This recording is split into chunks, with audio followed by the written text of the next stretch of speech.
Welcome to the 15-Minute Financial Feast podcast, bringing you 15-minute segments to help you retire with purpose on time. We're serving up food for thought and bread for the head. Are you hungry to learn? Here are your hosts, Mark Triplett and Troy Westendorf. During this episode of the 15-Minute Financial Feast podcast, we're listening in on Troy Westendorf and Mark Triplett's Lunch and Learn series, where they covered a wide variety of retirement and tax planning strategies to help you retire with purpose on time. Hey everyone, welcome to our Lunch and Learn session today. I'm your host, Mark Triplett. Troy Westendorf. And today we're going to be sharing some thoughts, we call it bread for the head, a little food for thought here.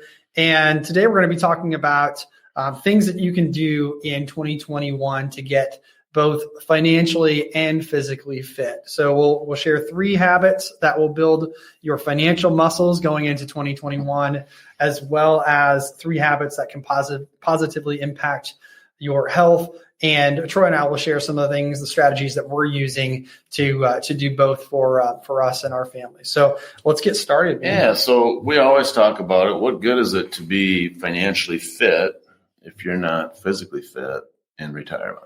Yeah, I mean, to work really hard and save for retirement and then get there and be exhausted and maybe have a short life expectancy because you didn't take care of yourself and you're not physically capable of enjoying yourself. Right. That's not an outcome we want for any of the folks that we work with. So, there are ways that in 2021 that you can really start to flex that financial muscle. So we'll start there. One of the things that I would say first is to pay down debt. If we have debt on the books, or if you have debt on the books, pay that down, starting with the highest interest debt that you can, and then try to eliminate that. And you probably heard of the snowball effect, but start with that highest interest debt, pay that down, then move on to the next one.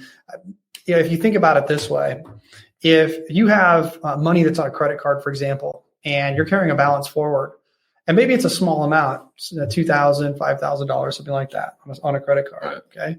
And that credit card is charging you upwards of 14%. There's no place that you and I could invest somebody's money, $2,000 or $5,000, and earn that type of return guaranteed.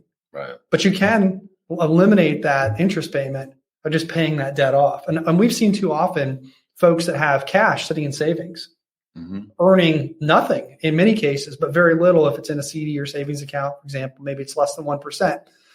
But yet they're carrying a balance on high interest payments. So they're being charged much more than they're earning. And they're going backwards. They just don't even realize it. So pay that off first. And if you haven't refinanced your home in the last 120 days, it's worth looking into because mortgage rates have come down, and it might be advantageous to talk to your mortgage broker. If you don't have somebody to speak to, we can direct you to some folks that have really helped out the folks that we work with. So let us know if that's something that you have questions about. Then revisit your spending plan. If you haven't done your spending plan in a while, after a client of ours, we review that once a year on your review, and we have you go back through the spending plan and make adjustments. But if you've never worked with us, or if you haven't reviewed your spending plan in a while, it's a good time to do that now and just look at on a monthly basis, where are your dollars going? You have money coming into the household, but where's the money going out of the household at? And sometimes we find leakage. There may be subscriptions to there's reoccurring subscriptions to services that maybe you're not even using, but you signed up for them. They're running in the background. You forgot about them. It can add up pretty significantly on a monthly basis for things that you're paying for. We've seen folks that end up with streaming services, for example, and they paid for 3 or 4 different streaming services they're not even using, but they didn't realize that they're still being charged $10, $15, $20, $25, $30 a month for these services. And they've got 2 or 3 of them in the background charging that up every month. So there's hundreds of dollars kind of leaking out the back door. They didn't even know about it. So it's good to revisit the spending plan. And last, increase your savings. Build up that emergency fund. So if you don't have an emergency fund, start one. We like to have folks have an emergency fund of at least 6 months. 3 to 6 months is what most financial professionals will tell you. We really like to see 6 to 12 months, but it really is a personal situation. What is your sleep well at night balance? What does that need to be for you to sleep well at night?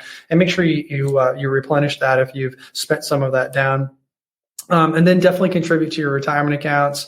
If you're eligible to contribute to an IRA or a Roth IRA, perhaps if you have a retirement plan at work and they're matching, make sure that you're taking full advantage of that match. Should you contribute more than the match? Maybe that's a personal situation. You have to look at your personal financial circumstances, but definitely up to that match, take advantage of those dollars. So those are some things that I would say, 3 things right out of the chute, 2021, that you could do to flex those financial muscles. Troy? Yeah, so let's get physical. Yeah. It's time to get physical.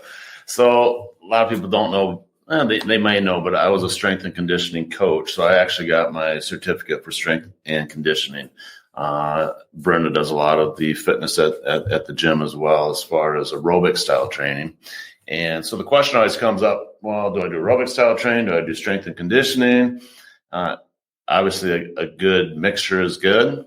I kind of lean to the strength and conditioning just because I know the benefits that it has and the muscle development that you need in your retirement years when you're wanting to get out of that chair and maybe something's not working right and you need strength to pull yourself out. If you don't have the strength, then guess what? You need to go to a nursing home or you need to go to a facility until you build up your strength. So I always say with seniors, you got to be doing something every day. Whether that's going to the gym, whether that's doing resistant bands at home, something to keep those muscles intact, because the more you use it, the more they grow. The less you use it, they deplete. And it depletes fast. And if you're not a gym rat like we are, if you're not going to the gym every day, if you don't want to buy the resistance bands at home, there are some other exercises you can do with just body weight. Right? Oh, yeah. Body weight alone will do a lot of exercise. So I've got a friend of mine, I know that he does like modified push-ups and things like that at home on chairs and different, uses different furniture in his house to use his body weight to stay really physically fit. Yeah. And the reason we talk a lot about physically fit is if you look at, now's the time for resolutions, right? And that's usually the top one. I want to get physically fit. I want to lose weight. I want to eat better. Okay. So how do we do that? Start to set those goals up. And I would say set the goals up in small amounts, not I'm going to lose 30 pounds by the end of the month. Because if you put a date on it, I'm going to lose 30 pounds by the end of the month, and the end of the month comes and you haven't lose 30 pounds, you're going to quit. Well, and so you're basically saying set realistic goals. In addition to that, when we're talking about your physical fitness, if maybe you're carrying more weight than you want to, but you start doing resistance training, lifting weights or using resistance bands or even body weight training at home, you're going to build muscle, and muscle weighs more than fat. So you'll actually see folks that'll lean up, but they'll actually weigh the same or more because they're building muscle, and that's okay. So, the scale is not necessarily the tell-all. No. Are you getting stronger? Are you physically able to continue to do the things you want to do, not only now, but for the future? So, cool. And then, watch what you put in your garbage body, in, right? garbage out. Yeah, you are what you eat. Yeah. That's probably the hardest thing, because we live in a society where we need fast food or we got to grab food on the go. And it's so hard to grab something nutritional versus something that we'd like to grab. So it takes discipline. What do they say? It takes like 66 days to form a habit. Yeah. So it's not easy to drive through and not get the junk side versus prepping. And I think prepping food is probably the easiest way to avoid those pitfalls of having the junk food is the prepping. Make the day before, what am I having tomorrow for snacks? What's my lunch going to look like?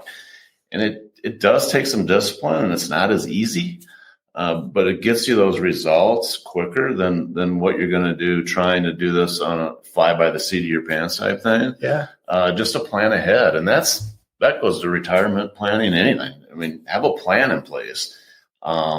That's the best way to get to where you're going to be for physically fit or financially fit, is to have a plan. There are so many things that you can buy at the grocery store that you can put in your body that can cause inflammation. Yes. And when the body doesn't do well, it's hard for you to do well.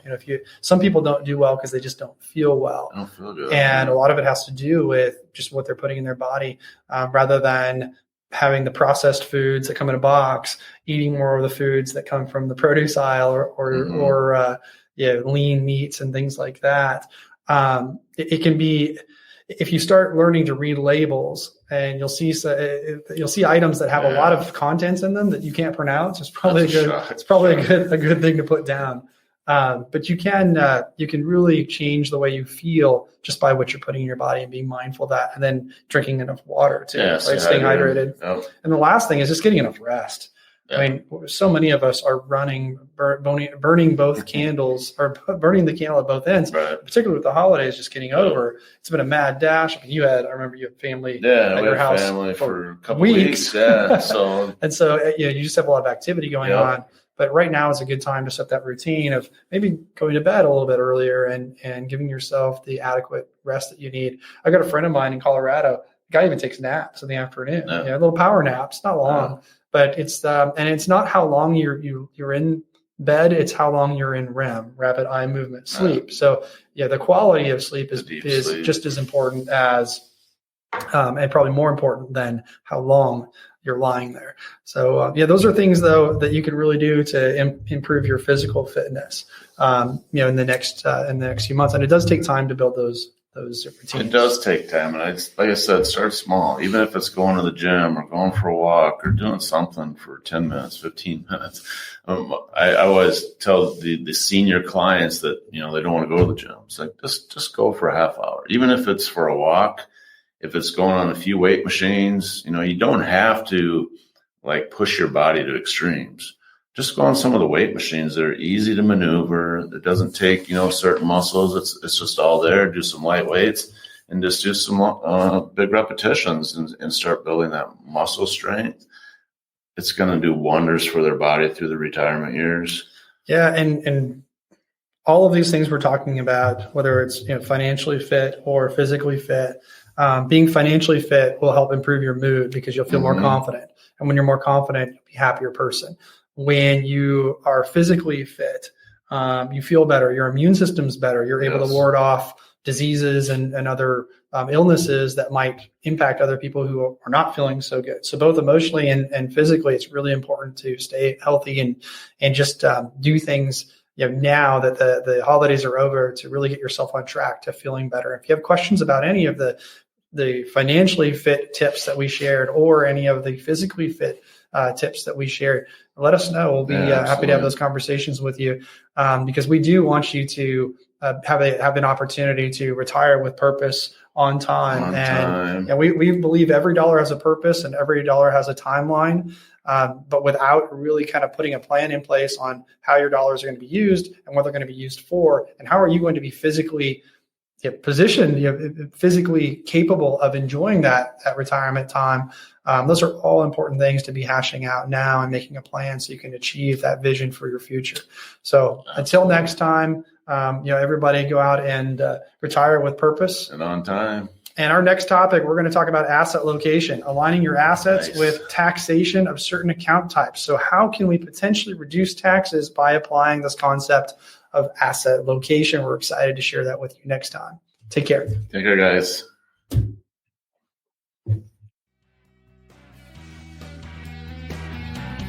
You've been listening to the 15-Minute Financial Feast podcast. Remember, every dollar has a purpose and every dollar has a timeline. If you have questions about today's topic, schedule a call with a team member. Visit www.mypt5.com. Until next time, be sure you're taking steps to retire with purpose on time. Mark Triplett is an investment advisor representative of and advisory services offered through Royal Fund Management, LLC, an SEC-registered investment advisor. Nothing contained in this program should be considered an offer to buy or sell securities. Different investments have different risks associated with them, and not all investments are appropriate for all investors.